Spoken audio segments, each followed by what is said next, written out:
오랜만입니다. 지난해 우리나라의 모든 경제 지표가 좋지 않습니다. 소비와 투자 모두 부진합니다. 특히 대의존도가 높은 수출은 7.4% 감소를 했고 수입도 12.1% 감소했습니다. 수출과 수입이 동시에 감소하는 것은 경제에 대단히 좋지 않은 신호 아니겠습니까? 무역 수지는 100억 달러 적자를 기록했습니다. 급기야 경제 성장률 1.4%라는 아주 초라한 성적표를 받아들였는데 총리께서는 이 경제 성적표에 대해서 어떻게 생각하십니까? 네, 정책 쪽에 굉장한 경험을 오랜 동안 해주신 우리 의원님의 지적에 대해서 감사를 드립니다만 저희가 보기에는 정말 어려운 여건과 또 온 그 세계가 지정학적으로도 어려운 그런 과정에서 결론적으로 저희는 선방을 했다 이렇게 생각합니다. 우선 1.4%의 성장은 올해 들어서는 2.2%에서 2.3% 정도 성장을 함으로써 IMF가 얘기하는 소위 선진 그룹에 속한 국가 중에서는 상당히 높은 성장으로 회복이 될 겁니다. 그리고 저희가 제일 걱정하는 것은 성장이 낮아졌을 때 고용이 안 되는 것입니다. 그러나 고용률에 있어서 지금 윤석열 정부는 23년 작년 평균 69.2%로 역사상 가장 높은 수준이고 실업률도 역사상 가장 낮은 수준입니다. 특히 그 청년 실업에 대해서도 25세부터 29세까지는 역사상 가장 높은 고용률을 보이고 있습니다. 그렇기 때문에 요약해서 답변하시죠. 네. 그래서 한마디로 정말 엄청난 고금리, 거의 중앙은행 금리로 봐도 미국은 거의 10배, 우리나라는 거의 한 3, 4배가 오른 그런 상황에서 우리의 전체적인 경제 운영을 했다. 그런 차원에서는 위기를 극복했고 어느 정도의 성장을 기록했고 올해는 훨씬 좋은 성장을 기록할 거고 고용률은 역사상 가장 높았기 때문에 의원님께서 여러 가지 경제 전문가로서 걱정을 해주셨습니다만 나름대로 선방을 했다. 저희는 그렇게 판단합니다. 총리님 말씀드리니까 지난번 어떤 경제장관 이사청문회 때 윤석열 정부의 경제 성적을 A-라고 평가한 그런 후보자가 있었고 지금 이 자리에 앉아 계시는데 총리도 인식을 같이 하시는 모양입니다.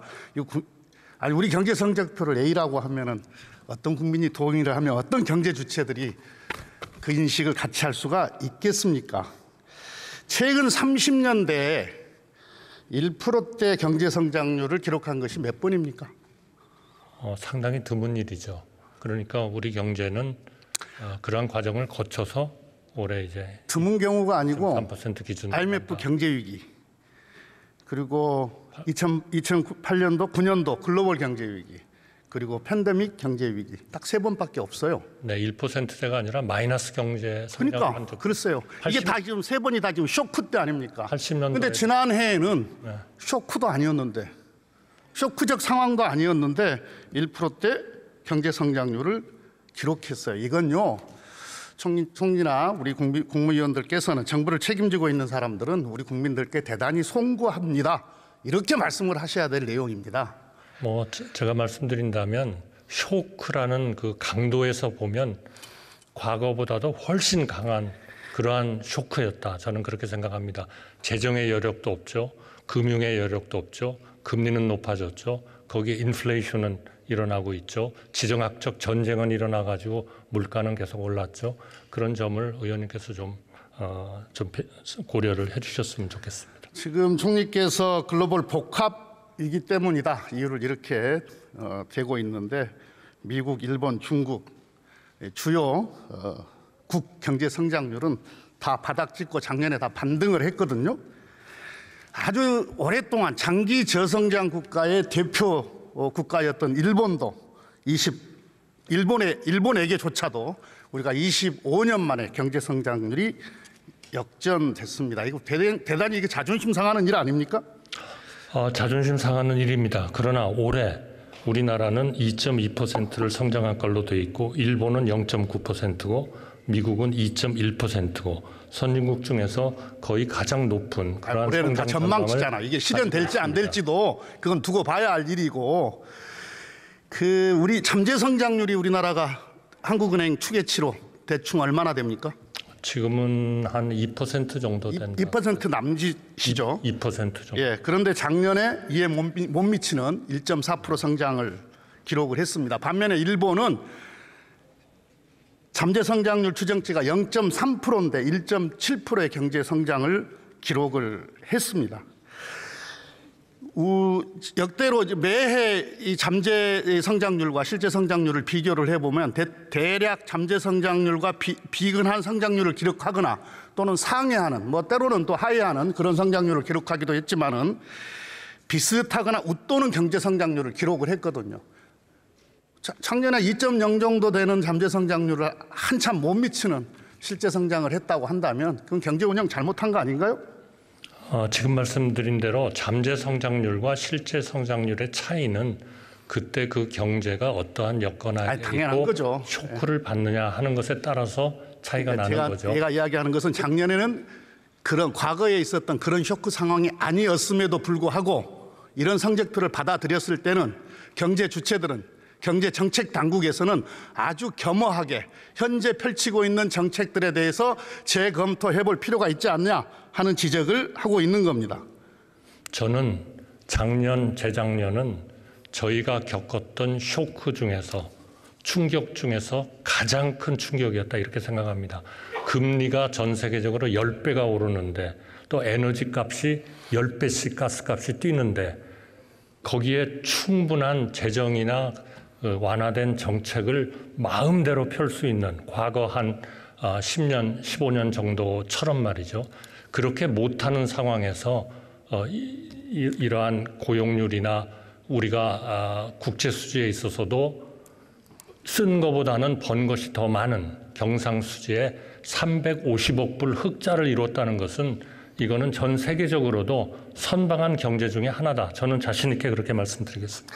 왜 총리의 말씀이 핑계처럼 들리냐면요. 우리 국민들이 듣기에 글로벌 경제 여건은 다 똑같았어요. 방금 말씀하셨던 유가의 문제랄지 물가의 문제랄지 금리의 문제랄지. 근데 우리나라만 유독 경제 성적표가 좋지 않아서 그렇게 지적을 하는 거고, 그래서 총리의 말씀을 우리 국민들이 또는 경제 주체들이 동의를 못하는 겁니다.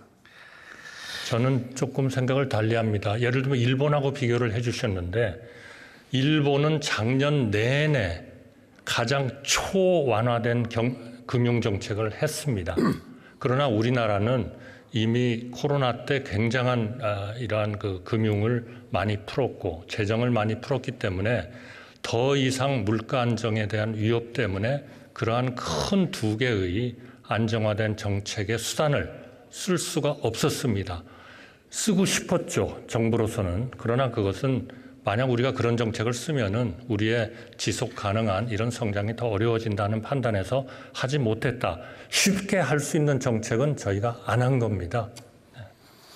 지금 식료품 물가를 중심으로 해서 물가 상승세가 아주 심상치 않습니다.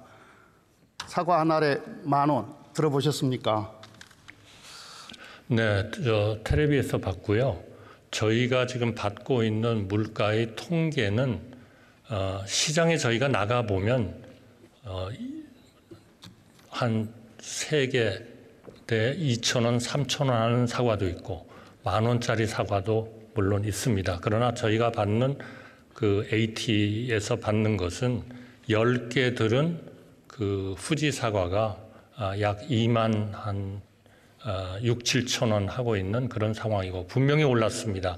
그러나 딴 가격들은 많이 안정이 돼서 지금 사과와 대파 이 정도가 지금 그 전체적인 작황 때문에 좀 어려움을 겪고 있다는 말씀을 드리고 싶습니다. 통계청 가계 동향 조사에 의하면 윤석열 대통령 취임 직후인 2022년 3분기부터 23년 2분기까지 4분기 연속 실질 소득이 감소를 했습니다. 3분기에도 겨우 0.2% 증가하는 데 그쳤고요. 빚을 내서 빚을 갚아야 하는 다중채무자가 무려 450만 명으로 역대 최대를 기록하고 있습니다. 물가는 오르고 금리도 높고 그런데 실질 소득이 감소를 합니다. 민생이 어떻겠습니까?